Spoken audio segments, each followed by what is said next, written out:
Dear Clerk of Court, I have enclosed the Exhibit C that I mentioned in my brief. Please forgive me for the delay in my ability to obtain it quicker. I thank you for your time and patience in this matter. Sincerely, Lorne Armstrong. Is it me for the delay in my ability to obtain it quicker? That doesn't sound very natural. It might not be a grammatical mistake, but it's definitely not syntaxically correct. Well, it's correct, but it's not. It doesn't sound well. And I like the name of that case, like Armstrong versus NBC Universal. It sounds mighty. It sounds strong, like Armstrong versus NBC Universal. It's not like a Smith versus I don't know Parkridge. It's really no Armstrong. I love that name of that case, and that's the appeal, by the way. And what's interesting about that case, the Exhibit C, what is it? If you read that, you have to be curious. Like, what is the Exhibit C? Why didn't you send it earlier? What was so long? Sorry, weak coffee. And then you look and you see the Exhibit C, Kentucky Department of Correction, and that's a behavior mental assessment. And we learn plenty of things about that. And you might be thinking, now isn't that private information? But Lorne was stupid enough to put it in his lawsuit. So it becomes public information. Like, what the heck was he thinking? Oh, I'm gonna put my medical file online for everyone to see.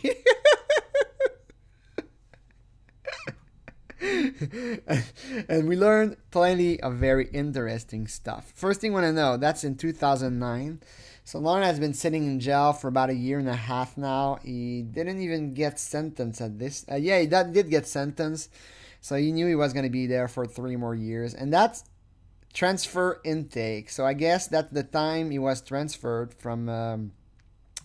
I knew he was in at least like 4 different jails. I guess they had to keep moving him around because he wasn't too popular in the jail. Well, he was popular, but not in the way that...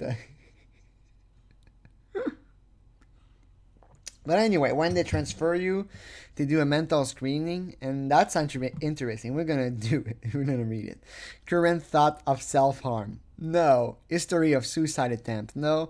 On any psychiatric medication. No. And is it me, or that is kind of private? Like, it's kind of weird. Like, to me, that's not with a doctor. That's just with a guard, in my opinion. Like, the way that's a transfer, I don't think a doctor is going to do that. I don't think a doctor, the person that does the interview is not held by the professional secret. It's none of your fucking business what medication I take or don't take, and it's none of your fucking business if I have any thought of self-harm. Why do people accept to answer that? I wouldn't accept. Like, that's private information. Why are people so careless with their private information? But anyway, I guess I should be happy because now we have the very funny Lorne answering some medical question. Any current mental health complaint? You should have said yes. I'm fucking batshit insane. Being treated currently for any mental health problem? No. I wish he had no comma, but I should be because I'm fucked up in the head. Lorne doesn't think straight. Like, to actually believe that Kayla was real and that a young girl would fall in love with him, already you have to be pretty messed up in the head. But then to sue NBC and to write the kind of stuff that he wrote, it does indicate probably some delusion. And then you have any history of alcohol drug treatment. He's like, oh, thank God they say treatment. Like, now I can say no because Lorne is just a good old boy. Huh? Like, he answers the question. Like, that question is kind of important because if you're addicted to some drugs, you have to keep taking it or you die. So I guess there's a point asking the question. Evidence of abuse or trauma. No, the inmates have not beaten me for a good time now. And then the funniest question. Any history of sexual victimization or sexually predatory behavior? And he says no! I can just see the scene in my head, like the guy is asking question like, any mental health complaint, any medication, and he says, any history of sexually predatory behavior, and Lorne is like, well, I was featured on a show called To Catch a Predator, but no. I wish he had said yes. He's lying, you know, and I like that. I like that he's lying. And I wish he felt uncomfortable when he heard that. He was like, "What do I?" I wish I had been a fly on the wall and watched that, you know, in history. Observation of the following symptom: no. General appearance: remarkable, no. You know, Lorne is unremarkable. Disposition: presents as capable of functioning in general population without mental health services. That is so humiliating, and that's the reason I would never answer those questions. It makes you look like an idiot. Like, the way when you read disposition, blah blah blah, the simple fact that that line is present,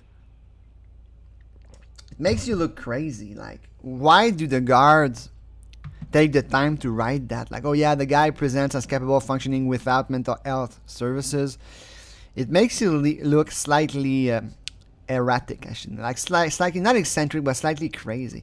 Don't answer the question. You look like an idiot. You look like a loser when you read that about Lorne. I guess if it stayed private, there wouldn't be a problem. If you're gonna answer the question, at least don't put it as an exhibit in your lawsuit. Then you look like a moron. Like, the way when you read that line here about disposition, it makes you think, well, I have some issues, but I can function anyway. That's how it makes you look. Like, the fact, you know, it's like the guy is evaluating him. But again, that's probably not a doctor. And even if it is a doctor, but I don't think it is for a transfer. Even if it is a doctor, the doctor writes that, like, it kind of implies that the guy has some problem, some issue. It doesn't say disposition, perfectly normal. He says, no, he can function without mental health services. So he's not insane, but not far from it neither. You know what I mean? Now, allergies: no drug allergies, no known environmental allergies, no known food allergies. So we know it's pretty interesting. Like, we know about our Lord and Savior's health problem and allergies. I guess he's allergic to hair down there, but that's pretty much his only allergy. And I like how it's like, I wouldn't answer that. I don't get why people answer that. Like, it's so humiliating to reveal that about yourself to strangers, not even a professional doctor, just a random guy. Like, that's none of your business, okay? Now, okay, if you're deadly allergic to something, you kind of has to say it. Other than that, just shut up. I mean, they don't need, now it's public. I guess if you didn't release that, it wouldn't be. But even there, I'm pretty sure some people can file some request for information and get that, you know, the transfer statement. So I wouldn't want that to be registered anywhere. Like, it's especially if you do have problems. If you say yes, now they ask what problem, and you write, I'm treated for bipolar disorder, and now everybody knows about it. Like, I really don't get USA sometimes. And then we learn that our Lord and Savior had a renal calculus, and that, you know, it begins in December 2008, and that's cool. You know, a renal calculus, it's a stone, it's a kidney stone. And he had the lithotripsy. I'm used to say it in my language. Basically, it's ultrasound. So they break the stone with ultrasounds. Our Lord and Savior must have felt in some pain, because it's quite painful to have. But that's not the most painful way to remove a kidney stone. Like, it must have been pretty painful for a couple of days to pee all the fragments out. Yeah, that's the only problem he had. And actually, if you're in Kentucky, that was in jail, and you know Lorne didn't pay for that. That's actually a couple $100, maybe $1,000, a couple thousand. If you do it like in private, it's a couple thousand. But if you do it cheap, it's probably about close to $1,000 in the US. So you know that Kentucky taxpayer paid for that. And if it was me, I would have left it there. Like, oh, you have a renal calculus, Lorne? Poor you. We'll put you on the waiting list, and in 6 years we're gonna do it. I mean, and then we get the really interesting, the really juicy part. Lorne, it wasn't enough to put the mental health screening. The only fact that you have a mental health screening, you know something's wrong. Like, fuck that. I'm not, like, the fact that you accept to take that, it shows that you have a problem. It's like if you go to a mental hospital, if you have a problem, that's fine, you need to get treated. But the fact that this here, it shows that something, at least it tends to make you believe that Lorne has something wrong with him, you know? Like, oh, why did he take a mental health screening? He must have some kind of problem. He must be like insane. Anyway, the most interesting part is that one, the psychology progress notes. Why would you put that? Why would you put that in your lawsuit? Why would you put that? Those are the notes from the psychologist, Jennifer Bolson. She's a psychologist. I have a few things to say about them. I'm going to read the notes first. Inmate self-referred to psychologist is AM with reports of emotional distress. So by the way, why does he send that? Because in his lawsuit, Lorne says that he suffered emotional distress disorder because of NBC. He said, NBC was so mean and I feel emotionally distressed. And then he reads the note and he says, oh my God, I was diagnosed with emotional distress. That's right here. Those two words here, he's going to try to build an entire case based on those two words. But there's a problem, something Lorne doesn't know. This is not a diagnosis. And in his appeal, we don't have it here, but in his appeal, he says in his appeal, I'm waiting for the exact date I was diagnosed with the emotional distress disorder. Okay, that's why he sends that. And he says, I guess that's the date I was diagnosed, but no, you were not diagnosed. That's an observation of a symptom. Actually, it's not even an observation of a symptom. It's repeating what the customer, the patient said. So it's not an observation of a symptom. It's really just writing what he said, what happened, basically. But based on that, Lorne is going to say, oh God, look, that's the proof I was diagnosed with emotional distress disorder. I can sue NBC for $80 million. What a fucking idiot. Inmate relating that he had been in cell for most of the weekend. Oh, poor Lorne. And has been feeling depressed and upset about his incarceration. Poor Lorne. He's depressed and upset about his incarceration. My poor little boy. Like, I'm in jail. I'm so depressed. What the fuck? And again, this is actually protected by the professional secret. So the psychologist could not release that. That's private client information. But Lorne released it. Why would you do that? And this is all public. It's not like it's secret or hidden. No, it's really public. Lorne made that public. Why? Why?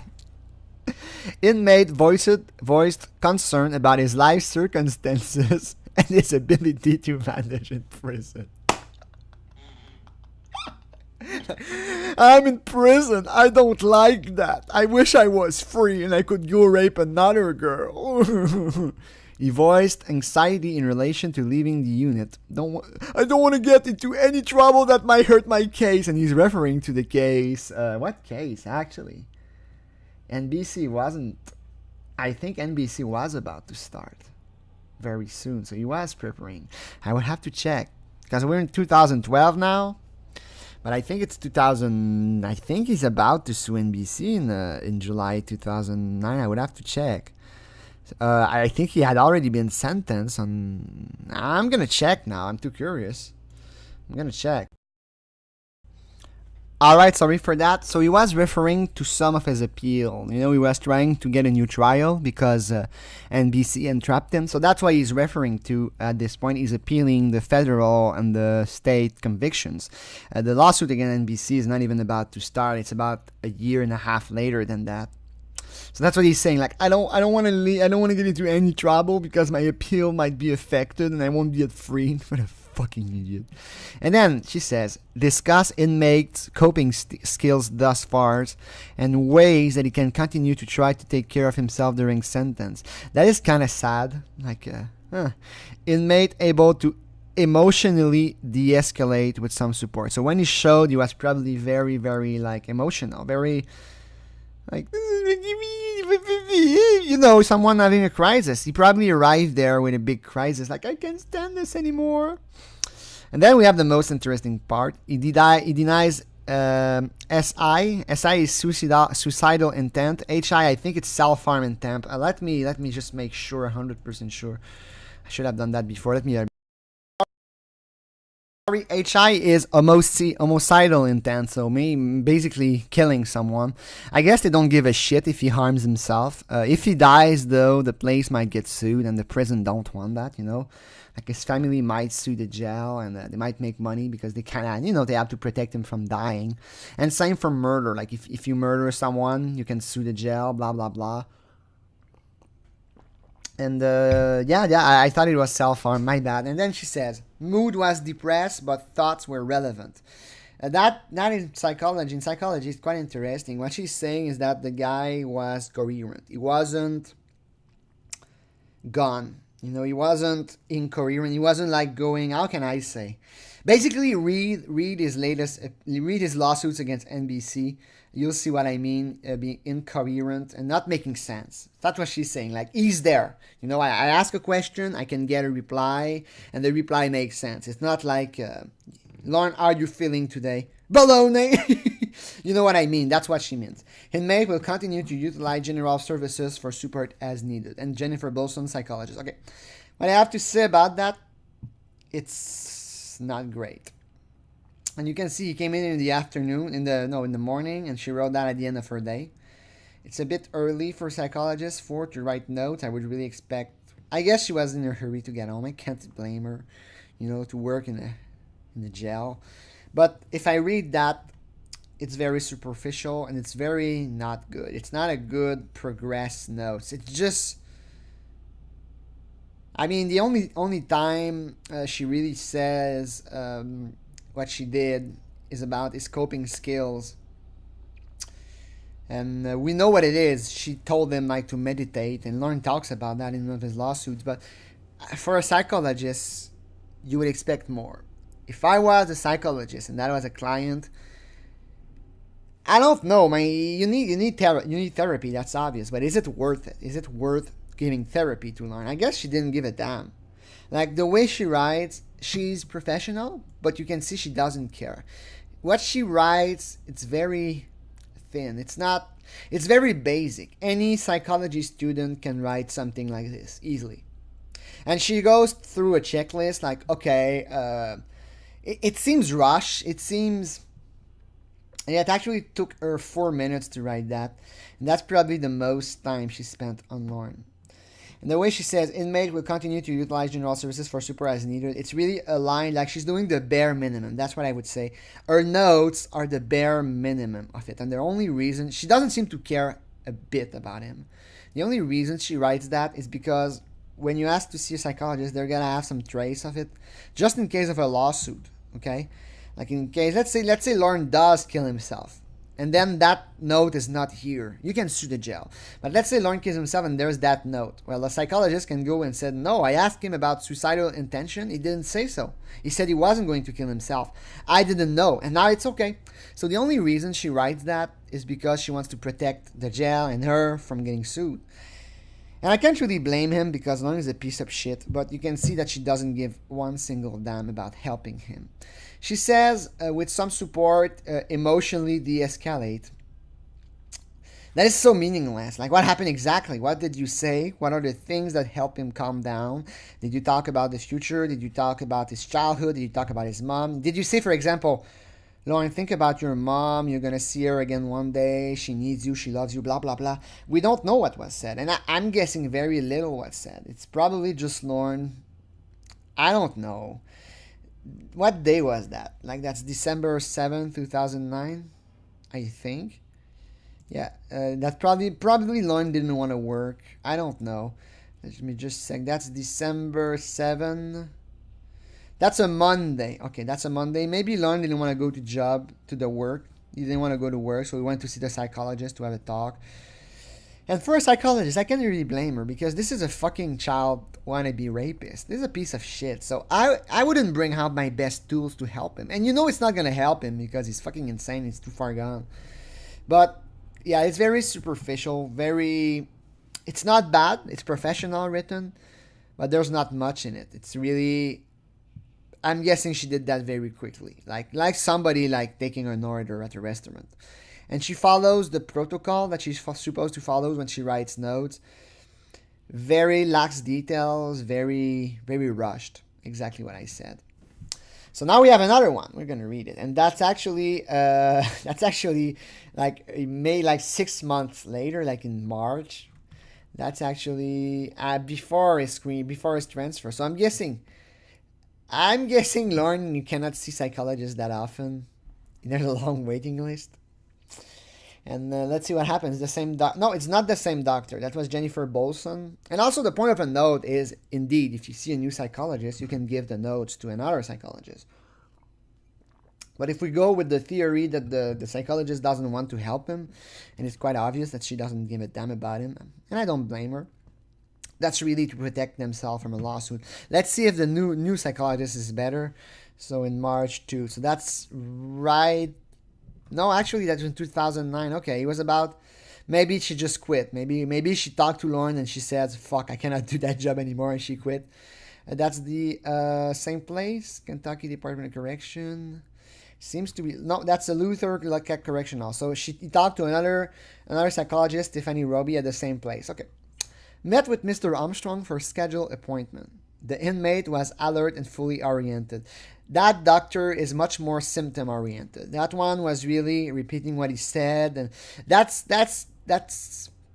stinks. That reeks of cheap psychotherapy. Like a cheap psychotherapy would go like that, with a hint of I'm going to legally protect myself. But I'm going to say it bluntly. You can see that psychologist didn't give a shit about him. And that's okay. I don't blame you a second. I would probably do the same if I was in your shoes. That one here is much more symptom oriented. He was alert and fully oriented. And that's something that she did test. And not just with the classic, what's your name, what date are we, where are we. I'm guessing it was more advanced than that, maybe like testing, I don't know, maybe even testing his reflexes. Maybe like testing the knee thing with the hammer. Maybe testing some advanced question, like what did he do last weekend? I watched a football game. Oh, which team won and what was the score? That's a way to test for oriented. Alert would be to test reactions of the people. And then she says, thought were fairly logical. Again, symptom oriented. That psychologist, much better. And it's weird because she has, I don't know, Kentucky State Reformatory, I guess. Okay. Fairly logical. They weren't very logical, they were fairly logical. So that tells you that a few things that Lorne said during that meeting did not make much sense. But that is so subjective. Like, what wouldn't make sense for me might make sense for you. So I don't like that kind of line. I would really prefer she gave example of what she doesn't. I would say, for example, his thinking process was logical except when he said blah, blah, blah. Again, it's kind of rushed and coherent. Okay. Mood was depressed and affect tearful. I wonder if Lorne went to see the psychologist and he was like, I never even meant to do it. Doctor, you have a carpet. Do you mind if I lay on it? Like, Lorne goes to see a shrink and the shrink says, oh, I have a couch there for you to lay. No, I'd rather lay on the floor. Mood was depressed and affect tearful. Affect, in psychology, that's the display of an emotion. So I guess it kind of said that he was sad.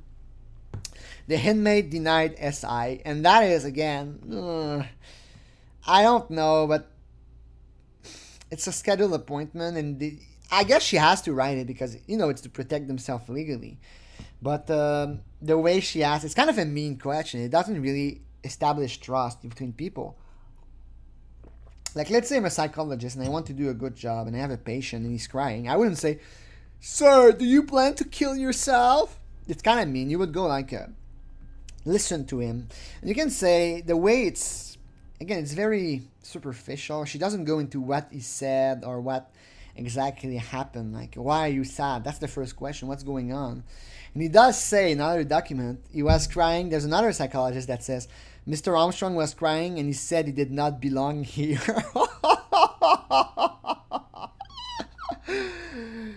Mr. Armstrong has been complying with psychiatric medications. Okay, that is kind of mean. And if you read, that's actually Prozac and some, some bullshit medication, like anti-anxiety medication. Just basically not real medication. Well, they are real medication, but it's a kind of medication that, it's not much better than a placebo. So it's a kind of medication you can prescribe to somebody and it's not going to hurt him too much. It's not like, for example, Seroquel. If you prescribe Seroquel to somebody, you can fry his brain. No, he was prescribed some like light shit, some shit, antidepressors, but honestly, antidepressors, it's basically like a sugar pill. Like they did studying of I'm not talking about the strong stuff, but the stuff he was prescribed, like he was prescribed something, not Ativan, but he was prescribed an antidepressor,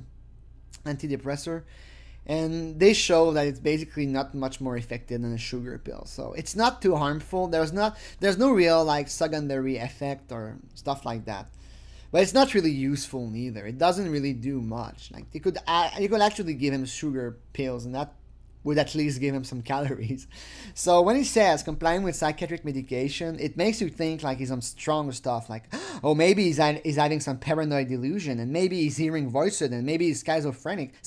You don't know, But then when you read, he says no, he was put on some bullshit anti-anxiety, and that stuff is even worse than antidepressant. Like it's not even antidepressant. Like if you get put into an anti-anxiety medicine or anti-anxiety, I'll have to go with that one. And that doesn't really do much. It's basically like taking like a puff of weed. It's basically the same thing. So you should really said like he had been compliant with his antidepressor and anti-anxiety, anxiolytic, that's the word. But reports continued periods of tearfulness and isolation. I wonder why. Why was Lorne isolated? Why? Reviewed that medication were just recently started. Because one quick note, this is a psychologist. She cannot prescribe medication. It's illegal. You have to be a doctor. Unless she's also a doctor. But she would show it if she's a doctor. So the only thing she did was say, Lorne, you just started your medication. It take a while. And it would likely take a while to notice benefit, which is true. But most of the time, the benefit is not from the medication. It's just that your mood improves with time. Like you have a little down, you feel down for a couple of weeks. You take antidepressor, and now you go back up. You say, wow, the antidepressor were great. But no, it's just because your general mood has improved. Like I'm betting that if Lorne wasn't in jail, he wouldn't be depressed. Okay, the inmate acknowledged fear of being on the yard. Due to his case being on TV. And if I was a psychologist, I would say, oh, your case was on TV. Why? What was the name? What that TV show? And he's like, Dateline? Oh, Dateline. But Dateline has several shows. Which one? Something about... Sorry, I didn't hear. Chris Hansen. Okay, which one of Chris Hansen's show? To Catch a Predator? And I would be, if I was a psychiatrist, I would laugh. I would be like, you were on To Catch a Predator. And I would tell him, you do realize that even if you get out of here, your life not going to improve, man. You're marked for life. You're going to be a sex offender for life, and you're going to be on TV for life. I would tell him that. I'm so mean. But that poor man is afraid of being on the yard because he was shown on TV. And I guess so. Imagine you're in jail and you go outside to, I don't know, run a couple laps and you see Lorne Armstrong. What do?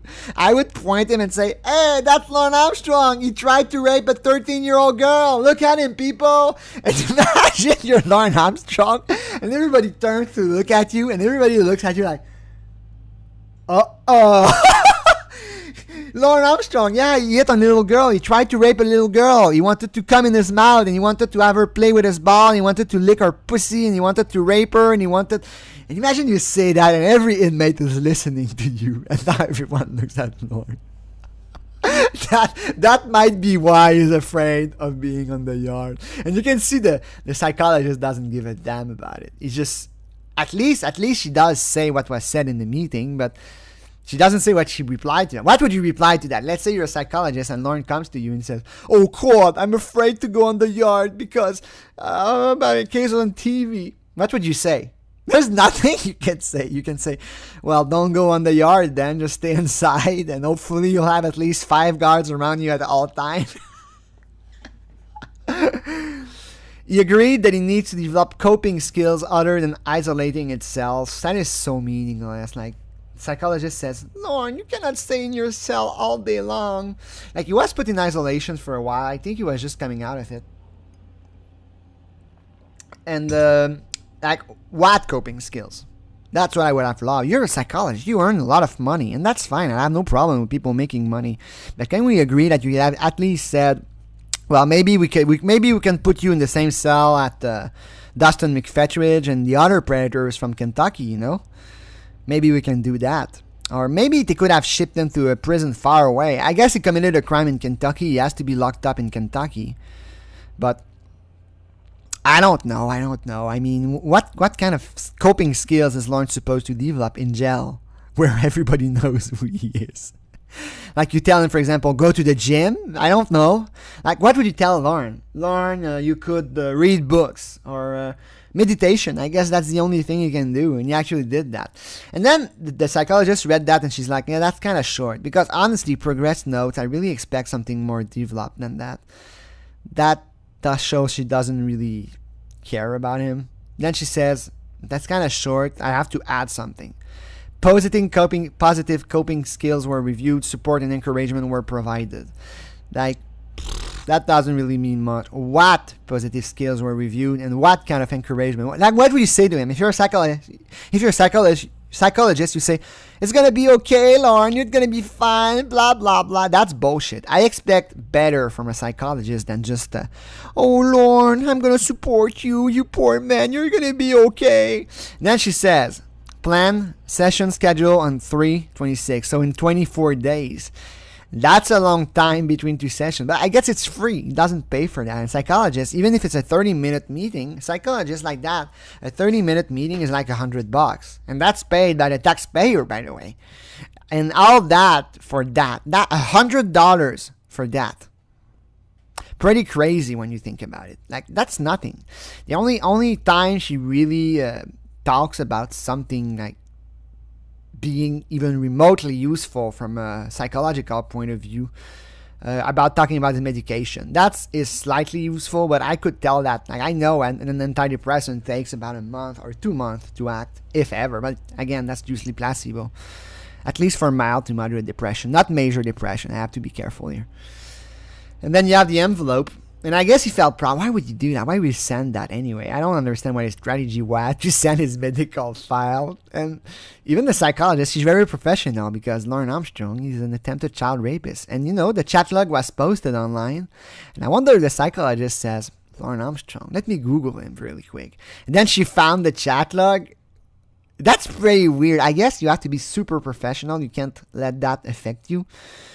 But if she really was interested in helping Lorne, I mean, first of all, she wouldn't do it for a Kentucky State Reformatory salary. She would go, if she was good, she wouldn't be there. But you have to be careful. A few of them have a true calling. They say, I'm interested by the criminal mind. I want to help criminals. But Lorne is not the kind of criminal that you can help. You know, go help a shoplifter. Go help a drug addict. Go help a car stealer, you know, a car thief. But an attempted child rapist, and Lorne is too far gone. He's too old. At 42, he's too old. He's too stuck into his bullshit, and he's gone. Science isn't advanced enough to help Lorne. He's batshit insane at this point. He's completely disillusioned, and I mean, it's not worth time. Even for $1,000 an hour, it's not worth wasting your time trying to help him. So I guess she does her best. I can't really blame him. That, to me, is very superficial, and it's not great. It would be easy to tell me that she's not a good psychologist because, you know, the fact that she works with prisoners, blah, blah, blah. The truth is, I have no idea. She might be a fantastic psychologist. We don't know. Of course, we cannot know from one evaluation, although it does show that it's not great. But maybe just she wasn't interested in Lorne, and I couldn't blame her. I wouldn't want to be interested in Lorne. And I wonder if the psychologist was like, oh, hello, Lorne. My name is Dr. Roby. Do you have any children? Yes, I have a daughter. She's 13 years old. Her name is Kayla. And my husband is also a doctor. Okay, that's funny. Well, thank you for watching. I hope you appreciate it, and have a good day, everyone.